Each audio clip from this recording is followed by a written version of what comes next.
ગાંધીનગરમાં પાટીદાર સમાજના યુવા આગેવાનો એકઠા થયા. એ પછી પાટીદાર અનામત આંદોલન સમિતિ હોય, એસપીજી હોય, આ તમામ ભેગા થયા. અલગ અલગ યુવા આગેવાનો ભેગા થયા. બેઠક ચાલી રહી હતી, ચિંતન બેઠક હતી. પરંતુ આ બેઠકમાં ચિંતન કર્યા બાદ અથવા તો ચિંતન ચાલુ હતું તે સમયે શાબ્દિક રકઝક જોવા મળી, બબાલના દ્રશ્યો સામે આવ્યા અને ત્યારબાદ એક પછી એક લોકોના નિવેદન સામે આવી રહ્યા છે. રેશમાબેન આપણી સાથે જોડાયા છે. રેશમાબેન, આપનું સ્વાગત છે ગુજરાત તકમાં. જી નમસ્તે. રેશમાબેન, એ કહો કે આ બબાલ ક્યારે શરૂ થઈ અને એ બબાલ થઈ એનું કારણ શું હતું આની પાછળ?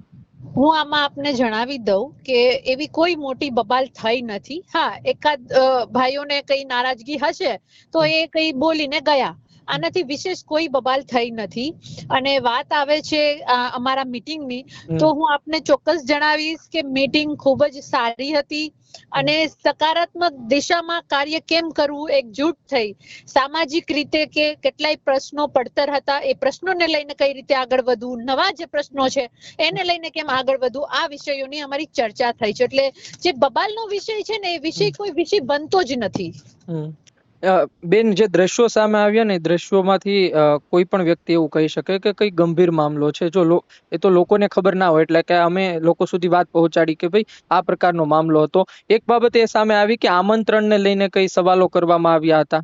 હું એ જ કહું છું કે કોઈને આમંત્રણને લઈને સવાલો હોય તો આ તો કોઈ વ્યક્તિગત પ્રસંગ હતો નહીં. કોઈના ઘરે માંડવા તો રોપાણા નહોતા. આ કેવું છે કે ભાઈ જાહેર આમંત્રણ હતું, આંદોલનકારીઓ એકબીજા સાથે વાત કરી અને એકબીજાના સોશિયલ હેન્ડલ પર પોસ્ટ કરી અને પછી કોમ્યુનિકેશન ચાલુ થયું. તો સ્વયંભૂ જેને આવું તો એને ફોન કરી દેવો. તો એ ગાંધીનગરમાં જે ભાઈઓ છે સૌને ખબર છે કે ભાઈ એસપીજી ના ભાઈઓ પૂર્વિનભાઈ ગાંધીનગરમાં છે, દિનેશભાઈ છે, ઘણા બધા ભાઈઓ ગાંધીનગરમાં છે, તો એમને ફોન કરવો અથવા તો અન્ય આ કોઈને આમંત્રણનો વિષય જ નથી. પરંતુ કહેવાય છે ને કે સત્કર્મ હોય ને હવનમાં હાડકા નાખવા વાળા હોય જ છે.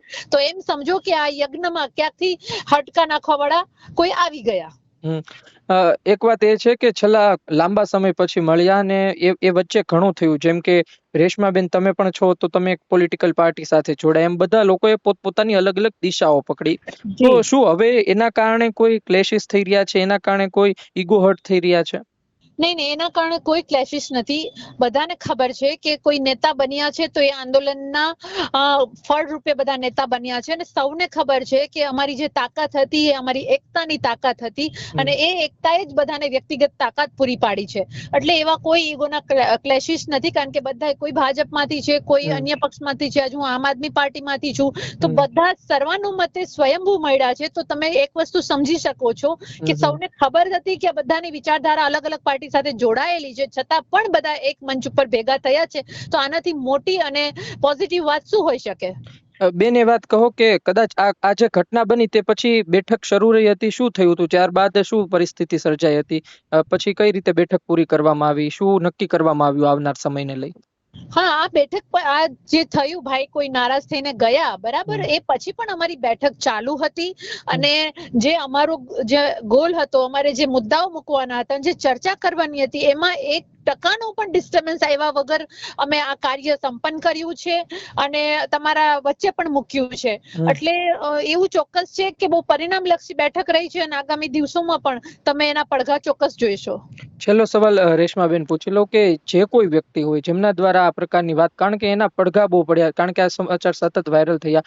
આ બેઠક મળવાની હતી તો એમાં આ બધા લડાયક પાટીદાર આગેવાનો મળવાના, એટલે સીધી વાત છે કે એ પહેલા પણ એટલા સમાચાર બન્યા કે પાટીદાર સમાજના યુવાનો ભેગા થઈ રહ્યા છે. જે કોઈ વ્યક્તિથી આ કદાચ કોઈથી ભૂલ થઈ હશે અથવા તો બનતા બની ગયું હશે, તો શું તેને લઈને આવનાર સમયમાં કોઈ વાત કરવામાં આવશે, કોઈ નિર્ણય લેવામાં આવશે વ્યક્તિને લઈને? પણ એ કોઈ વિષય મોટો છે જ નહીં. અમારા માટે અમારા મુદ્દા મહત્વના છે. અને આ પ્લેટફોર્મ એવું છે કે જ્યાં કાર્ય કરવા વાળા અને સમાજનું હિત કરવા વાળા લોકોની જગ્યા છે. હા, આ બેઠકમાં એવું પણ બનશે કે ભાજપમાં જે ભાઈઓ આવેલા છે એ ભાજપના ભાઈઓને સરકાર સામે રજૂઆત પણ કરવી પડશે. તો જેનામાં તાકાત હોય સરકાર સામે રજૂઆત કરવાની, એ દરેક આવી શકે છે.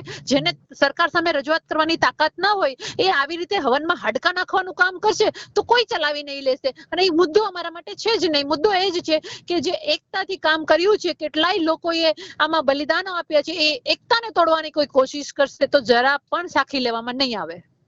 જી બેન, આપ અમારી સાથે જોડાયા બદલ આભાર. ધન્યવાદ.